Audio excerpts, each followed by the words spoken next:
It was this landmark study, published in 1953, that radically changed our view about the development of heart disease forever. A series of 300 autopsies performed on U.S. battle casualties of the Korean War. Average age? 22. 22 years old, but 77% of their hearts had gross evidence, meaning visible to the eye evidence of coronary atherosclerosis, hardening of their arteries. Some of them had vessels that were clogged off 90% or more. As an editorial in the Journal of the American Medical Association concluded, this widely cited publication dramatically showed that atherosclerotic changes appear in the coronary arteries years and decades before the age at which coronary heart disease becomes a clinically recognized problem, before symptoms arise.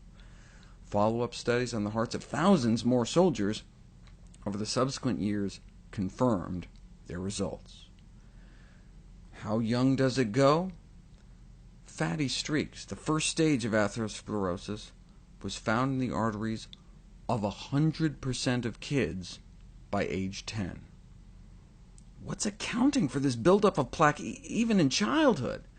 In the 80s, we got our first clue, the now famous Bogalusa heart study, looking at autopsies of those dying between the ages of 3 years old to age 26, and the #1 risk factor was cholesterol. You could see the stepwise increase in the amount of their arteries covered in fatty streaks as the level of bad cholesterol in the blood increased. As powerful as this was only looking at 30 kids. So they decided to study 3,000. 3,000 accidental death victims, ages 15 through 34. After thousands of autopsies, they were able to produce a scoring system, able to predict advanced atherosclerotic lesions in the coronary arteries of young people.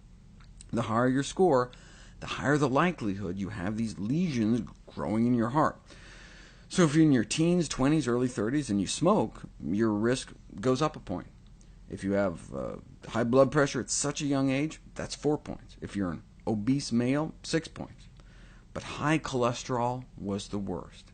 If your non-HDL cholesterol, meaning your total cholesterol minus your good cholesterol, is above like 220, that's like 8 times worse than smoking.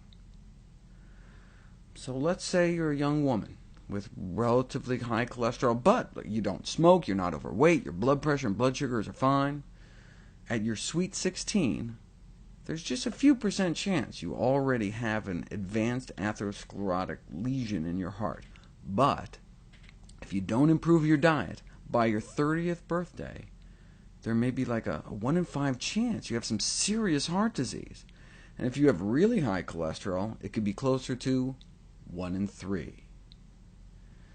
Bringing your cholesterol down to even just that of a lacto-ovo-vegetarian, and you're down to here. And if you exercise to boost your HDL, you can extrapolate down a little further.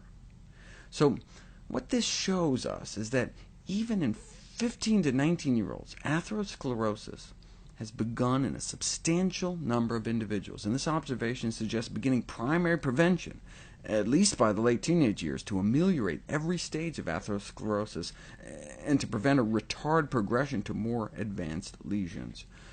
You start kids out on a low saturated fat diet, and you may see a significant improvement in their arterial function by 11 years old. Exposure to high serum cholesterol, even in childhood, may accelerate the development of atherosclerosis. Consequently, the long-term prevention of atherosclerosis might be most effective when initiated early in life, as in 7 months of age. Atherosclerosis, hardening of the arteries, begins in childhood. Remember, by age 10, nearly all kids have fatty streaks, the first stage of the disease. Then the plaques start forming in our 20s, and get worse in our 30s, and then can start killing us off. In our hearts, it's a heart attack. In our brains, it's a stroke. In our extremities, it can mean gangrene. In our aorta, an aneurysm. If there is anyone watching this video that is older than 10 years of age, the choice likely isn't whether or not to eat healthy to prevent heart disease. It's whether or not you want to reverse the heart disease you already have. Ornish and Esselstyn proved you can reverse heart disease with a plant-based diet. But we don't have to wait until our first heart attack to reverse the clogging of our arteries. We can start reversing our heart disease right now. We can start reversing heart disease in our kids tonight.